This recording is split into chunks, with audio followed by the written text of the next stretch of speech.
வணக்கம். HB கனடாவின் இன்றைய முக்கிய செய்திகள். இலங்கை செய்திகள். கிழக்கு பல்கலைக்கழக கல்விசாரா ஊழியர்கள் பல்வேறு கோரிக்கைகளை வலியுறுத்தி கிழக்கு பல்கலைக்கழகத்தின் முன்பாக இன்று கவனஈர்ப்பு போராட்டத்தில் ஈடுபட்டனர்.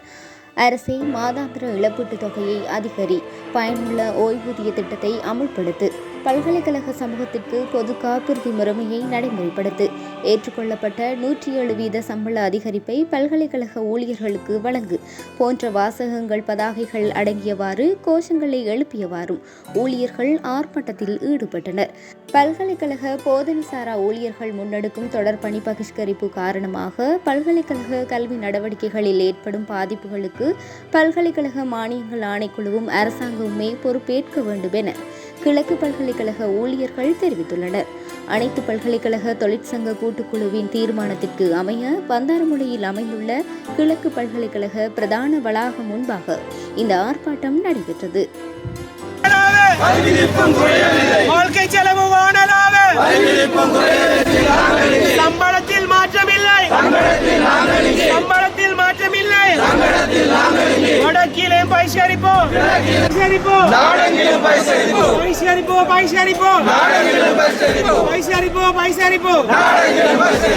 போராடுவோம் போராடுவோம். அதிகாரி அதிகாரி அதிகாரி அதிகாரி அதிகாரி விரைவாக விரைவாக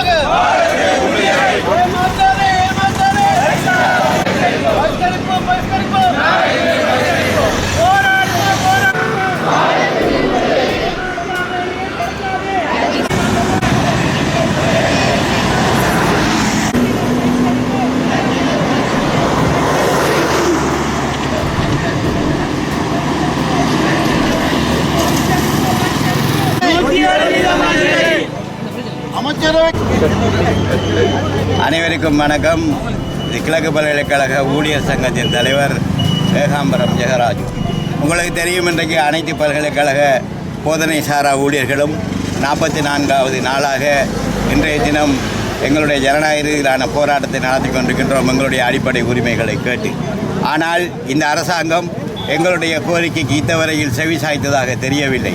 வெறுமனே மாணவர்களுடைய கல்வி நடவடிக்கையில் விளையாடுகின்ற இந்த அரசாங்கமும் கல்வி அமைச்சும் எங்களுடைய மாணவர்களுடைய எதிர்காலத்துக்கும் இந்த சமூகத்தினுடைய மேம்பாட்டுக்கும் உரிய முறையில் அவர்கள் எங்களுக்குரிய தீர்வை தந்து அனைத்து பல்கலைக்கழகங்களும் ஒரு இயங்கு நிலையை ஏற்படுத்துவதற்கு ஒரு வழிவகைகளை வகுக்க வேண்டும் என்று நாங்கள் இந்த இடத்தில் கேட்டுக்கொள்கின்றோம்.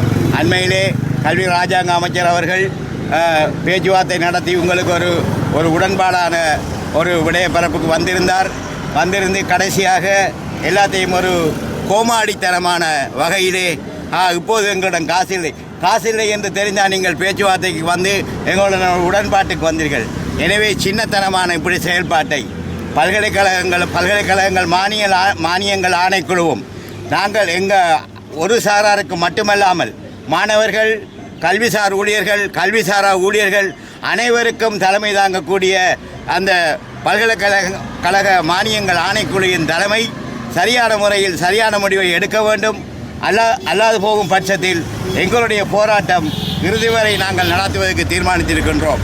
அது மட்டுமல்லாமல் எங்களுடைய போராட்டம் எதிர்வரும் 18ஆம் தேதி செவ்வாய்க்கிழமை தலைநகரிலே மிக பாரிய அளவிலே நாங்கள் ஒரு அரசாங்கத்துக்கும் எங்களுடைய உரிமைகளை கேட்டும் மிக பாரிய அளவில் ஒரு போராட்டத்தை நடத்த இருக்கின்றோம். இந்த போராட்டத்திலே இலங்கையில் இருக்கக்கூடிய 17 பல்கலைக்கழகங்களும் கலந்து கொண்டிருக்கின்றன.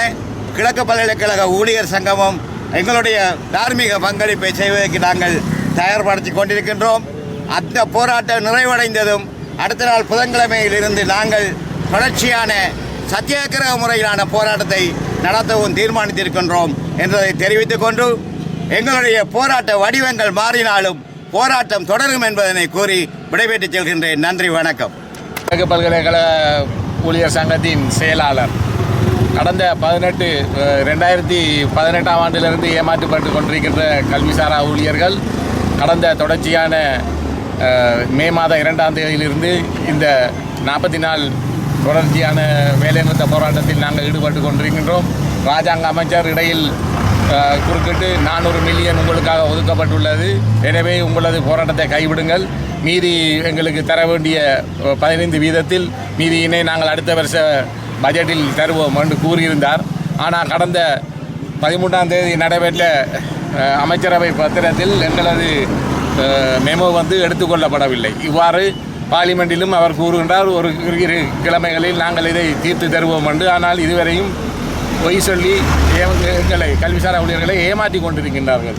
எங்களுக்கு இதன் மூலம் ஒரு சந்தேகம் எழுகின்றது என்னவென்றால், இந்த அரசாங்கம் மாணவர்களை பல்கலைக்கழகத்துக்கு அழைத்தால் அவர்களும் இந்த போராட்டங்களில் ஈடுபடுவார்கள் என்ற ஒரு சந்தேகத்தில் தான் மாணவர்களை கருத்தில் கொள்ளாமல் எங்களை இந்த இழுத்தடிப்பு போராட்டத்தை மேலும் மேலும் இழுத்தடிப்பு செய்து கொண்டிருக்கிறதுக்கு காரணமே இதான் என்ற சந்தேகம் எங்கள் மத்தியில் இப்பொழுது எழுகின்றது. எனவே அரசாங்கம் தயவு கொண்டு சம்பளத்துக்கு ஆணைக்குழு என்று நாங்கள் அறிந்த காலம் தொட்டு ஆணைக்குழுவை போட்டு காலத்தை வீணடிக்காது எங்களது இந்த கோரிக்கைகள், நியாயமான கோரிக்கைகளை நிறைவு செய்து தருமாறு நாங்கள் கேட்டுக்கொள்கின்றோம். நன்றி.